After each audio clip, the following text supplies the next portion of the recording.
भारत के जैव विविधता प्रखर स्थल हॉट स्पॉट हैं पूर्वी हिमालय, पूर्वी घाट, पश्चिमी घाट या तीसरा पूर्वी हिमालय, पश्चिमी भारत। तो निम्नलिखित कूटों में से सही उत्तर चुनना है। तो पूर्वी हिमालय और पश्चिमी घाट जैव विविधता के हॉट स्पॉट हैं, दूसरा और तीसरा ऑप्शन बी। जैव विविधता के संदर्भ में निम्नलिखित में से कौन सा क्षेत्र हॉट स्पॉट माना जाता है? पूर्वी हिमालय को हॉट स्पॉट माना जाता है।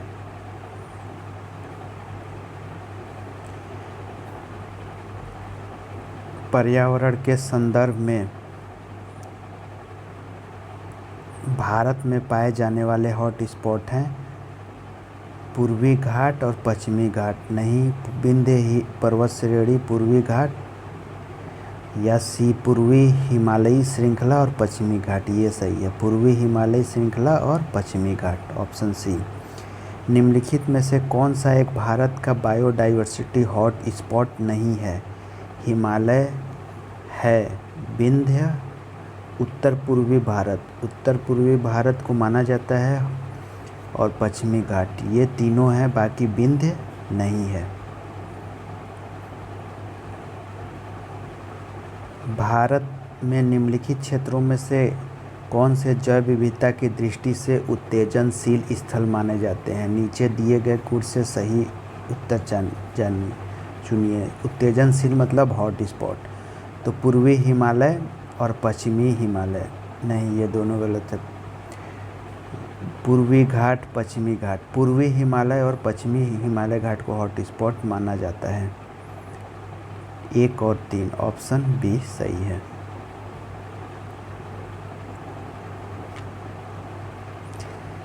भारत में कौन जैव विविधता का एक संवेदनशील स्थल माना जाता है? संवेदनशील स्थल अरावली की पहाड़ियाँ या सिंधु गंगा का मैदान, पूर्वी घाट या पश्चिमी घाट। पर पश्चिमी घाट को संवेदनशील स्थल माना जाता है, मतलब हॉट स्पॉट। भारत में जैव विविधता की दृष्टि से संवेदनशील स्थलों की संख्या 4 है, जिनका उल्लेख इस प्रकार है। पूर्वी हिमालय, इंडो बर्मा, सुंडालैंड, पश्चिमी घाट। इस प्रकार सही उत्तर विकल्प डी होगा। संवेदनशील शब्द आ जाए या प्रखर स्थल आ जाए, ये सारे हॉट स्पॉट माना जाएगा, या उत्तेजनाशील स्थल आ जाए, ये सभी हॉट स्पॉट शब्द को व्याख्या करते हैं। भारत के निम्नलिखित क्षेत्रों में से कौन सा पारिस्थितिकी उष्ण स्थल माना जाता है? पारिस्थितिक उष्ण स्थल, ये भी हॉट स्पॉट की बात कर रहा है। तो ये पश्चिमी घाट और पूर्वी हिमालय। बी और सी सही है, ऑप्शन बी और सी।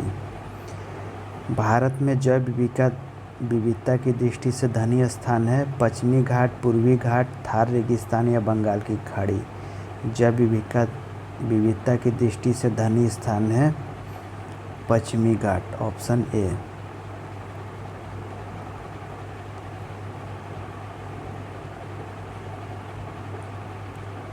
निम्नांकित कौन से कथन सिक्किम के संबंध में सही है? 1975 में यह भारत का अभिन्न अंग बना था। दूसरा, इसे वनस्पति शास्त्रियों का स्वर्ग माना जाता है। तीसरा, इसके मुख्य निवासी लेप्चा लोग हैं। ये तीनों ऑप्शन सही हैं। यह 1975 में भारत का अभिन्न अंग बना था, इसे वनस्पति शास्त्रियों का स्वर्ग माना जाता है और इसके मुख्य निवासी लेप्चा लोग हैं। 36वें संविधान संशोधन 1975 के द्वारा सिक्किम को भारत का अभिन्न अंग बना लिया गया है। इसे वनस्पति शास्त्रियों का स्वर्ग माना जाता है क्योंकि यह पूर्वी हिमालय के हॉट स्पॉट क्षेत्र में आता है, जो जैव विविधता की दृष्टि से परिपूर्ण है। यहाँ के मुख्य निवासी लेप्चा, भूटिया और नेपाली लोग हैं। निम्नलिखित में से 3 मानकों के आधार पर पश्चिमी घाट श्रीलंका एवं इंडो बर्मा क्षेत्रों एवं जैव विविधता के प्रखर स्थलों हॉट स्पॉट के रूप में मान्यता प्राप्त हुई है। जातीय बहुतायता, स्पीसीज रिचनेस या वानस्पतिक घनत्व या स्थानिकता, मानव जाति वानस्पतिक महत्व या आशंका बोध, या वनस्पति एवं प्राणी जात का उष्ण व आर्द्र परिस्थितियों के प्रति अनुकूलन। तो इसका आंसर है जाति बहुतायता। ये हॉट स्पॉट के रूप में मान्यता प्राप्त होते हैं। जाति बहुतायता हो, स्थानिकता हो, उसमें आशंका बोध, ये तीनों संदर्भ मानक होते हैं। Option C. जैव विविधता के प्रखर स्थलों में जाति बहुतायता, स्थानिकता एवं आशंका के बोध के आधार पर मान्यता प्रदान की जाती है। वानस्पतिक घनत्व या मानव जाति वानस्पतिक महत्व ये भी नहीं होता, और वनस्पति एवं प्राणी जात का उष्ण व आर्द्र परिस्थितियों के प्रति अनुकूलन ये भी मानक नहीं होता है। जैव विविधता के ह्रास के कारण। जैव विविधता के ह्रास के प्रमुख कारक। जैव विविधता के नाश का प्रमुख कारण प्राकृतिक आवासों का ह्रास है, प्राकृतिक संसाधनों का अतिदोहन, विदेशी जातियों का आक्रमण, वन क्षेत्र एवं वनों की सघनता कम होना, औद्योगिकीकरण तथा अवैज्ञानिक तरीके से खनन के साथ अवैध शिकार और तस्करी आदि हैं। प्राकृतिक संसाधनों के दोहन तथा औद्योगिक उत्पादन एवं नगरीकरण को बढ़ावा देने के उद्देश्य से प्राकृतिक वास का विनाश किया जा रहा है, जो जैव विविधता के ह्रास के लिए सर्वाधिक महत्वपूर्ण कारक है। भौगोलिक क्षेत्र में जैव विविधता वैश्विक तापन, आवास के विखंडन एवं विदेशी जाति के संक्रमण के संकटापन्न स्थिति में पहुंच सकती है, जबकि शाकाहार को प्रोत्साहन जैव विविधता के लिए संकट नहीं उत्पन्न करता है।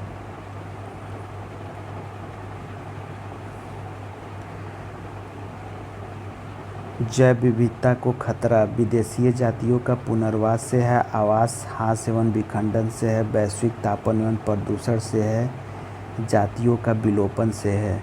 ये नैसर्गिक विलोपन हो सकता है, समूह विलोपन हो सकता है, या मानवोद्भवी विलोपन हो सकता है। यही जैव विविधता के प्रमुख कारण, जैव विविधता ह्रास के प्रमुख कारण है और खतरा है इनसे।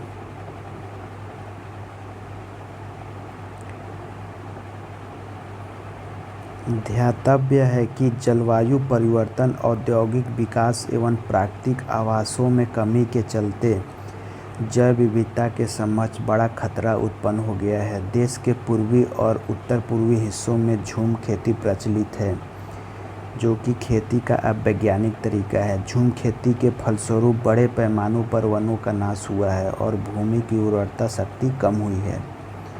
वहीं दूसरी ओर बंजर भूमि का वनीकरण जैव विविधता के विकास में सहायक है, न कि इससे जैव विविधता में ह्रास होता है। बंजर भूमि का वनीकरण से जैव विविधता सहायक होता है। इस प्रकार बंजर भूमि का वनीकरण जैव विविधता के ह्रास का कारण नहीं है। इसके विपरीत सड़कों का विस्तार, नगरीकरण व कृषि का विस्तार जैव विविधता के ह्रास के लिए उत्तरदायी कारकों में शामिल है। उल्लेखनीय है कि भारत की आबादी में उत्तरोत्तर प्रगति हो रही है, किंतु पक्षियों की संख्या में गिरावट का कारण इनके वासस्थान हैबिटेट में व्यापक तौर पर कटौती तथा कीटनाशकों, इंसेक्टिसाइड, रासायनिक उर्वरकों एवं मच्छर भगाने वाली दवाओं का अतिशय उपयोग है। डीडीटी जैसे कीटनाशी खाद्य श्रृंखला फूड चेन द्वारा पक्षियों में पहुंच जाते हैं, जिससे उनके अंडे समय से पहले फूट जाते हैं तथा इनकी संख्या में गिरावट आती है। ध्यातव्य है कि पारिस्थितिकी तंत्र एक गतिकीय तंत्र होता है, जिसके भीतर अनेक प्रकार की घटनाएं होती रहती हैं। जैसे पौधों को प्राणी खाते हैं तथा स्वयं इन प्राणियों को अन्य प्राणी खाते हैं। इस तरह कई पोषण स्तरों का निर्माण होता है। पोषण स्तरों में कमी से एक विशेष वर्ग के जीवों की संख्या में वृद्धि होती है, जबकि जैव विविधता में कमी आती है। वही जैव विविधता की बढ़ोतरी में पारिस्थितिकी तंत्र की उत्पादकता, उसकी आयु तथा मध्य व्यवधान सहायक होते हैं। जैव विविधता के नाश का कारण है। जीवों के प्राकृतिक आवास की कमी, पर्यावरणीय प्रदूषण, वनों का नाश, ये सारे हैं जैव विविधता के नाश का कारण। जैव विविधता के नाश का प्रमुख कारण प्राकृतिक आवासों का ह्रास, प्राकृतिक संसाधनों का अतिदोहन, विदेशी जातियों का आक्रमण एवं वन क्षेत्र एवं वनों की सघनता कम होना, औद्योगिकरण तथा अवैज्ञानिक तरीके से खनन के साथ अवैध शिकार और तस्करी आदि हैं। जैव विविधता के ह्रास का प्रमुख कारण है आवासीय प्रदूषण, विदेशी जातियों का समावेश या अत्यधिक दोहन या प्राकृतिक आवासीय विनाश। जैव विविधता के ह्रास का मुख्य कारण प्राकृतिक आवासीय विनाश है। बाकी भी हैं लेकिन ये प्राकृतिक आवासीय विनाश मुख्य कारण है जैव विविधता के ह्रास का। प्राकृतिक संसाधनों के दोहन तथा औद्योगिक उत्पादन एवं नगरीकरण को बढ़ावा देने के उद्देश्य से प्राकृतिक आवास का विनाश किया जा रहा है, जो जैव विविधता के ह्रास के लिए सर्वाधिक महत्वपूर्ण कारक है। जैव विविधता के कम होने का मुख्य कारण है आवासीय प्रदूषण, विदेशी प्रजातियों का प्रवेश, अत्यधिक दोहन, आवासीय विनाश। जैव विविधता के ह्रास का प्रमुख कारण आवासीय विनाश है।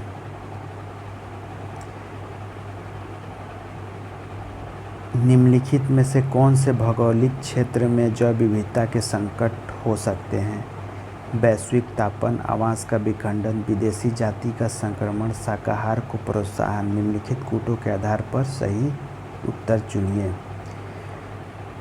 भौगोलिक क्षेत्र में जैव विविधता के लिए संकट वैश्विक तापन हो सकता है, आवास का विखंडन ये भी हो सकता है, विदेशी जाति का संक्रमण ये भी होता है, शाकाहार को प्रोत्साहन ये नहीं होता है। ये जैव विविधता को बढ़ावा देते हैं, इसलिए ऑप्शन 1, 2 और 3 सही है।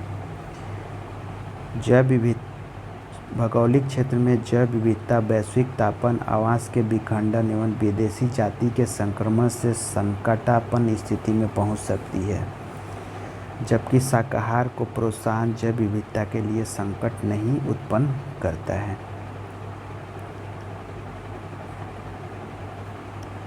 निम्नलिखित में से कौन से किसी प्रदेश की जैविक विविधता के लिए संकट हो सकते हैं? भूमंडलीय तापन, प्राकृतिक आवास का विखंडन, विदेशी जाति का आक्रमण या शाकाहार को प्रोत्साहन। शाकाहार को प्रोत्साहन नहीं होते हैं, बाकी ये तीनों सही हैं, 1, 2 और 3।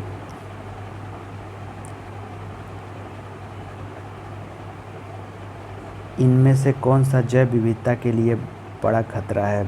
भंगुर पारितंत्र जैसे मैंग्रोव और नम भूमि या हिमालय में अगम्य आवास हैबिटेट, या प्राकृतिक आवासों और वनस्पति का विनाश तथा झूम खेती या आरक्षित जीवमंडल बनाना। तो प्राकृतिक आवासों और वनस्पति का विनाश तथा झूम खेती ये जैव विविधता के लिए हास्य का कारण है। जैव परिवर्तन, औद्योगिक विकास तथा प्राकृतिक आवासों में कमी के चलते जैव विविधता के समक्ष बड़ा खतरा उत्पन्न हो गया है। देश के पूर्वी और उत्तरी हिस्सों में झूम खेती प्रचलित है, जो कि खेती का अवैज्ञानिक तरीका है। झूम खेती के फलस्वरूप बड़े पैमाने पर वनों का नाश हुआ है और भूमि की उर्वरता शक्ति कम हुई है। यद्यपि भारत की जनसंख्या तीव्र गति से बढ़ रही है, किंतु पक्षियों की संख्या तेजी से घट रही है, क्योंकि शिकारियों की संख्या में असाधारण वृद्धि हुई है। यह जैविक कीटनाशक तथा जैविक उपकरण का बड़े पैमाने पर उपयोग हो रहा है। यह पक्षियों के वास स्थान पर बड़े पैमाने पर कटौती हो रही है। और चौथा, कीटनाशक, रासायनिक उर्वरक तथा मच्छर भगाने वाली दवाओं का बड़े पैमाने पर उपयोग किया जा रहा है। तो शिकारियों की संख्या में असाधारण वृद्धि हुई है, ये गलत है। जैविक कीटनाशक तथा जैविक उर्वरक का बड़े पैमाने पर उपयोग हो रहा है।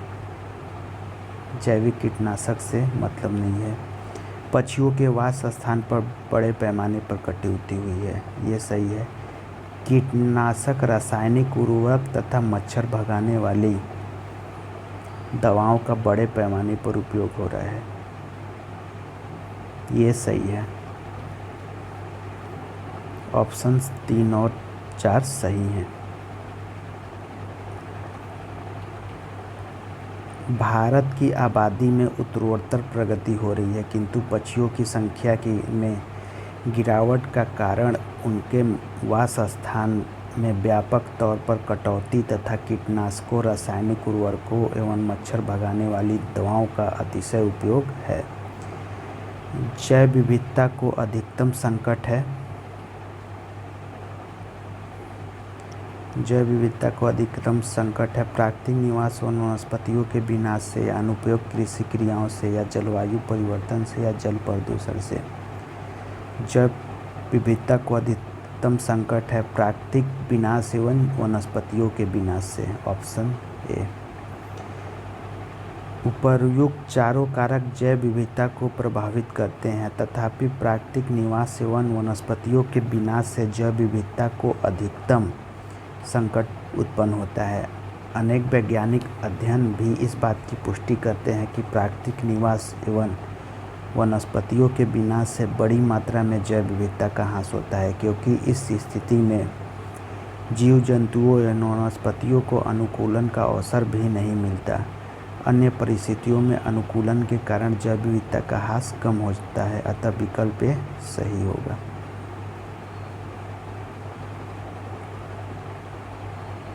निम्नलिखित में से कौन सा एक उत्तराखंड में जैव विविधता के ह्रास का कारण नहीं है? सड़कों का विस्तार, बी नगरीकरण, सी बंजर भूमि का वनीकरण, डी कृषि का विस्तार। तो ऑप्शन सी बंजर भूमि का वनीकरण जैव विविधता के ह्रास का कारण नहीं है, क्योंकि इससे जैव विविधता में विकास होता है। बाकी सड़कों का विस्तार, नगरीकरण, कृषि का विस्तार ये जैव विविधता के ह्रास के कारण है। बंजर भूमि का वनीकरण जैव विविधता के विकास में सहायक है, ना कि इसमें जैव विविधता से ह्रास होता है। इस प्रकार बंजर भूमि का वनीकरण जैव विविधता के ह्रास के कारण नहीं है।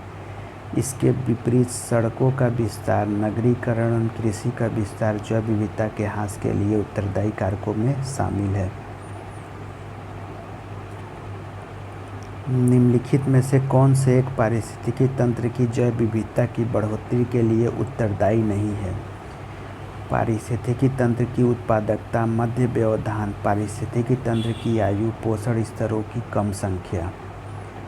तो जैव विविधता के लिए बढ़ोतरी के लिए उत्तरदायी नहीं है, तो वह पोषण स्तरों की कम संख्या नहीं है। बाकी पारिस्थितिकी तंत्र की उत्पादकता ये जैव विविधता में बढ़ोतरी करते हैं, मध्य व्यवधान और पारिस्थितिकी तंत्र की आयु।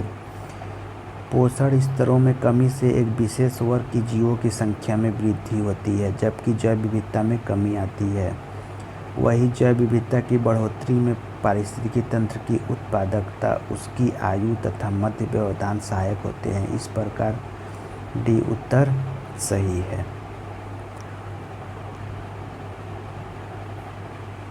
जब पोषण स्तरों में संख्या की कमी होगी तो कोई एक विशेष समुदाय होगा, उनका संख्या बढ़ जाएगा। जैव विविधता का संरक्षण।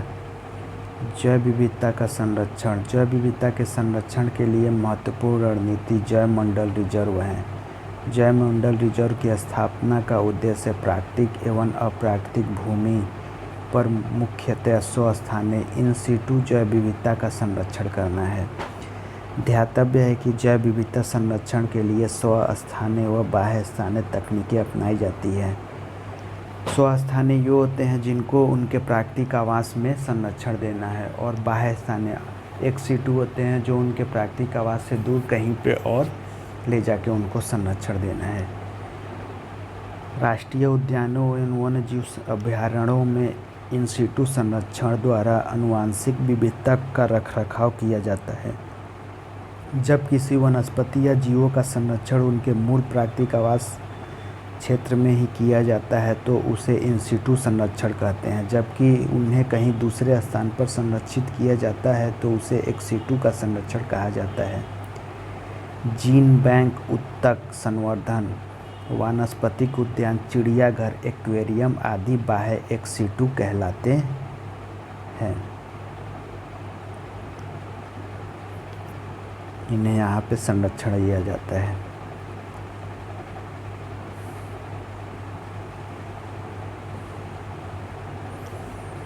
जैव विविधता संरक्षण, इन सिटू, स्वस्थानीय, बाह्य स्थानीय एक्स सिटू, संरक्षित क्षेत्र नेटवर्क, पवित्र झील व उपवन, जीवमंडल निचय, राष्ट्रीय उद्यान, वन्य जीव अभयारण्य। ये स्थल जीवमंडल निचय स्थलीय भी हो सकते हैं, समुद्री भी हो सकते हैं। बाह्य स्थानीय, इनमें आते हैं पवित्र पौधे व घरेलू बगीचे, प्राण बगीचा, वनस्पति बगीचा, वृक्ष उद्यान, जल तंत्र, चिड़ियाघर, बीज बैंक, जीन क्षेत्र। निम्न तापीय संरक्षण, ये जैव विविधता संरक्षण की विधियां हैं। एक्स सिटू संरक्षण ऐसी प्रक्रिया है जिसके द्वारा वनस्पतियों एवं जानवरों को विलुप्तप्राय प्राणियों का संरक्षण उनके आवास, प्राकृतिक आवास से पृथक किया जाता है। एक्स सिटू संरक्षण की 2 विधियां हैं। पहली विधि के तहत जूलॉजिकल पार्कों में विलुप्तप्राय प्राणियों का पालन पोषण किया जाता है, जबकि दूसरी विधि के तहत जीवित शुक्राणुओं, अंडों तथा भ्रूणों के नमूनों को अत्यंत कम ताप पर द्रवित नाइट्रोजन में संरक्षित किया जाता है।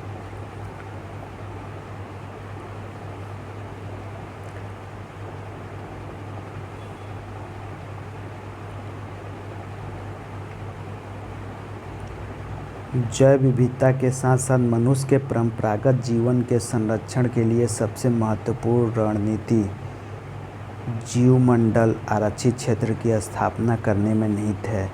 एक जीवमंडल आरक्षित क्षेत्र में मानव भी व्यवस्था का अभिन्न अंग होता है। इन क्षेत्रों में चतुर्दिक पारिस्थितिकी संवर्धन को प्रमुखता दी जाती है। जीवमंडल आरक्षित क्षेत्रों के मुख्य उद्देश्य हैं पौधों, जीव जंतुओं एवं सूक्ष्म जीवों की विविधता एवं संपूर्णता को बनाए रखना, सामाजिक, सांस्कृतिक और पारिस्थितिकी तंत्र की दृष्टि से निर्वहन योग्य आर्थिक विकास को प्रोत्साहित करना। तीसरा, पारिस्थितिकी विज्ञान में शोधों को प्रोत्साहन देना। चौथा, शिक्षा एवं जनजागरूकता प्रशिक्षण को की सुविधाएं प्राप्त करना। भारत सरकार ने अब तक 18 जैवमंडल आरक्षित क्षेत्र स्थापित किए हैं, जिनमें से 11 को यूनेस्को ने जैवमंडल आरक्षित क्षेत्रों के विश्व संजाल में सम्मिलित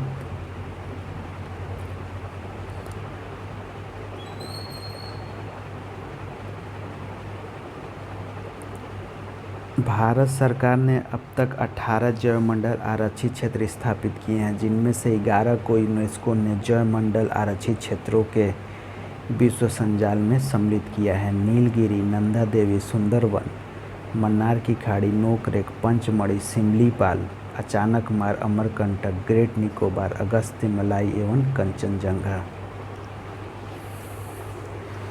बाकी नेक्स्ट पार्ट में पढ़ेंगे। धन्यवाद।